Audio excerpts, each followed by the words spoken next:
What's going on, my Flyby family? It's your boy Izzy. Welcome if you're new. This tickle me right here, y'all. This tickle me right here. The guy on the screen here come from Yahoo Sports, basically asked Annie Costabile about Caitlin Clark not using her platform strongly to actually advocate for the CBA negotiation to try to get it done. Basically insinuating that she hasn't been doing enough. Man, we got to get into the none. Yahoo Sports went on live television and essentially claimed that Caitlin Clark hasn't done enough to support the ongoing WNBA CBA negotiations. Not a union leader. Not a veteran who has been through multiple negotiations.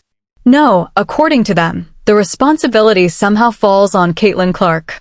The same player who has arguably brought more attention, revenue, and new fans to the league than anyone in recent years. The audacity of that claim was loud, but the response from fans was even louder. So the real question is this: has Caitlin Clark actually done enough to support the WNBA's collective bargaining negotiations, or should she have been more vocal about the situation? Before you answer, let's break down exactly what happened, because the details matter. And once you see those details clearly, it becomes a lot easier to understand why so many people are frustrated watching this unfold.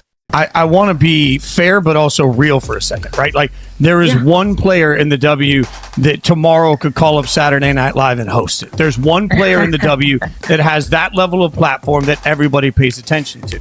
Knowing that, while I'm not saying it's her job to come in and fix a league and fix a problem here, we haven't heard a lot from her. She hasn't really used her platform or her voice in a strong way in this process. How much obligation should Caitlin feel at this point from her peers and from her league to stand up and... A Yahoo Sports commentator, Annie Costabile, recently went on air and argued that Caitlin Clark has not used her platform strongly enough to help push the WNBA CBA negotiations forward.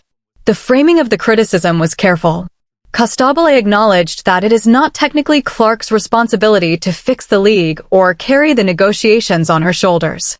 But the implication behind the statement was clear. Clark has the biggest platform in women's basketball right now. She brings massive attention to the WNBA, draws record-breaking viewership, and reaches an audience that few players in the league can match. Because of that reach, the argument was that she should be using her voice more loudly when it comes to the collective bargaining agreement discussions. In other words, if anyone has the power to influence momentum around the CBA negotiations, it would be Caitlin Clark. But once you actually start looking at the facts, that argument begins to fall apart very quickly.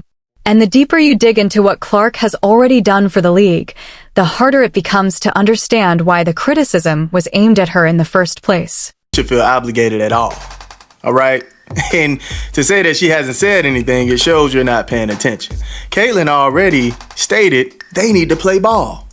It's as simple as that, man. She said it flat out, clean, very clear, so you can understand they need to play ball. Both sides need to compromise.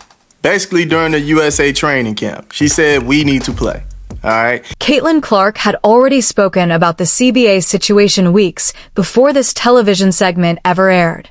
During USA basketball training camp in North Carolina, Clark addressed the issue directly and made her position clear. Her message was simple: both sides need to compromise, and the league needs to find a way to get back on the court. She didn't whisper it. She didn't hide it in some vague social media post. She said it publicly, in front of reporters, in a setting where her words were immediately picked up, reported, and shared across the sports world. And what happened after she said it? She was absolutely crucified for it. The reaction from parts of the WNBA media ecosystem, and from some very vocal corners of the player community, was immediate and hostile. Critics accused her of taking a stance that was anti-union. Others claimed she was undermining the collective bargaining process. The backlash spread quickly. Comment sections filled with accusations that Clark didn't understand what was really at stake. Some called her naive. Others went even further, claiming she was betraying her fellow players. One widely shared response even labeled her comments a very anti-union take, insisting that the players would not return to play until they received everything they deserved in negotiations. So, let's be clear about what actually happened. Clark spoke up. She gave her opinion in a public setting. She faced intense backlash for it. And now, weeks later, the very same media environment is going on television and claiming she hasn't spoken up enough. USA basketball training camp. Now, if we go over here, we have this individual who is tied into the WNBA media, basically stating, need to play basketball, quoting Caitlin Clark and leaving this meeting. Right? We see what's going on. And the funny thing is, Paige Beckers came out, literally reiterated exactly what Caitlin stated. And look what he does. He just retweets it. So now it's okay for Paige to say it, but Caitlin said it weeks ago. And everybody crucified the woman. I mean, my goodness. This is the kind of logic that only works if you're either not paying attention or you're actively choosing to forget what actually happened. And honestly, neither option reflects very well on the people making that argument. But here's the part that makes the situation even harder to ignore. When Paige Bueckers said almost the exact same thing as Caitlin Clark, that she wants to play, that she doesn't want to strike, and that both sides need to find a way to move forward, the reaction was completely different. There were no accusations that she was being anti-union. There was no wave of outrage. And there certainly wasn't the same pile-on from the accounts that had spent weeks criticizing Clark. Instead, the response was far calmer. There were nods of agreement, supportive comments, and plenty of retweets. The message itself hadn't changed. The core point was nearly identical: get both sides to the table, find compromise, and keep the game moving forward. Yet somehow, when Clark said it, it triggered backlash. When Bueckers said it, it was treated as a reasonable opinion.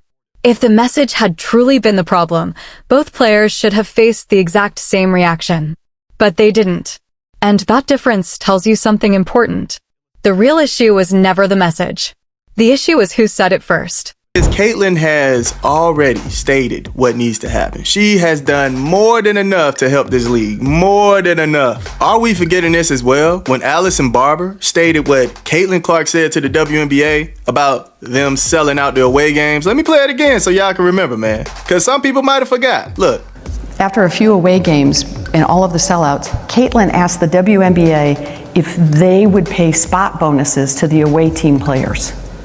She said, wow, we're making all this new revenue, and I would like the away team to benefit from that. Could they get a spot bonus? So that's the heart of Caitlin Clark. I mean, that's a classy, amazing person. Caitlin Clark has been navigating this exact dynamic ever since she entered the WNBA. The denial of her impact, the constant minimization of her contributions, and the double standard applied to her words and actions compared to those of other players. None of that is new. What is new is watching it unfold on live television, in a segment that framed the entire discussion around Clark's supposed obligations. Instead of asking why the same statement is considered controversial when Clark says it, but perfectly acceptable when another player does, the conversation shifted toward questioning whether Clark has done enough. And that framing raises a bigger issue. Because when you start questioning Clark's role or responsibility in this situation, you also have to be honest about something else: her track record. Before criticizing what she hasn't said, it's worth looking at what she has already done for the league.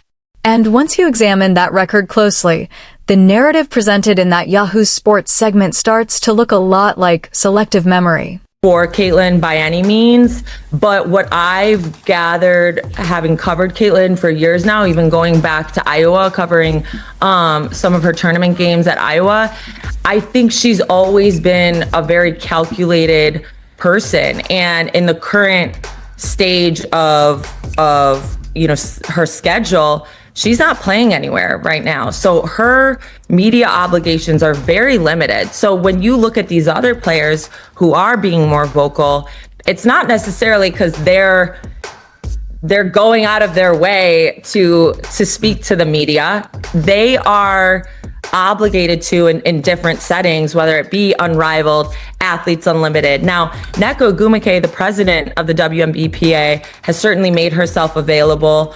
Different members of the executive committee have certainly made themselves available. But when it comes to other players who are not necessarily in union leadership, that access has been limited. And so I get what you're saying in the sense of like Caitlin is the face of the league. She has power. When she speaks, people listen. That's very valid, but she's also a very calculated person when she does speak. And I think the people leading these negotiations are not necessarily asking that of her. And so if you're Caitlin, you know, is it your job to supersede player leadership? I don't think that is a tactic. An account shared by Alice Barr about something Caitlin Clark did early in her career tells you almost everything you need to know about the kind of person she is. After the Indiana Fever began selling out road games, venues that had previously struggled with attendance before Clark arrived, she approached the WNBA with a request. Clark asked whether players on the away teams could receive spot bonuses. Her reasoning was simple. The Fever were generating new revenue in those arenas, and she believed the players on the teams they were visiting should benefit from that surge in revenue as well. Think about that for a moment. She was a rookie, a young player in her first professional season, and instead of focusing on maximizing her own benefits, she was asking the league to pay other players more money because she believed it was the right thing to do. That is not the behavior of someone who doesn't care about her peers. That is the behavior of someone whose first instinct, when she sees her presence creating financial value, is to make sure that value is shared with the people around her. The argument that Clark should be using her platform more aggressively also ignores a basic structural reality that one analyst in the Yahoo Sports segment actually acknowledged. Clark is not currently playing in an environment where media access is constant. She does not have ongoing tournament obligations or league media days where reporters are waiting with microphones. Meanwhile, many of the players who have been most vocal during this negotiation period, members of union leadership or athletes competing in leagues like Unrivaled and Athletes Unlimited, are in environments where media coverage is built into the schedule. Those players have regular opportunities to speak publicly. Clark does not have those same opportunities right now. So comparing her visibility to that of players currently active in media-heavy environments is not an apples-to-apples comparison. Clark is only 23 years old, entering the early years of her professional career. She joined a league that, according to numerous commentators and players, spent much of her first 2 seasons downplaying the very impact she was bringing: attendance, ratings, and commercial value. Despite that, she has consistently advocated for the league. She asked the WNBA to reward visiting players with bonuses when her games generated extra revenue. She publicly called for compromise in the CBA negotiations. She has promoted the league and the sport at every opportunity. Yet, even after doing all of that, the conversation still circles back to the same question: has she done enough? At some point, that question stops being about advocacy. Clark said it clearly: both sides need to compromise, and the league needs to get back on the court. She said it early. She said it publicly. And she paid the social price for saying it before it was popular. So asking her to do more now feels less like a genuine request and more like asking her to become the target all over again. Caitlin Clark spoke up about the CBA weeks before it became a comfortable position. She took the criticism that came with it. And now, somehow, the narrative is that she hasn't done enough. That kind of selective memory is hard to ignore. What do you think about the situation? Drop your thoughts in the comments and let's talk about it.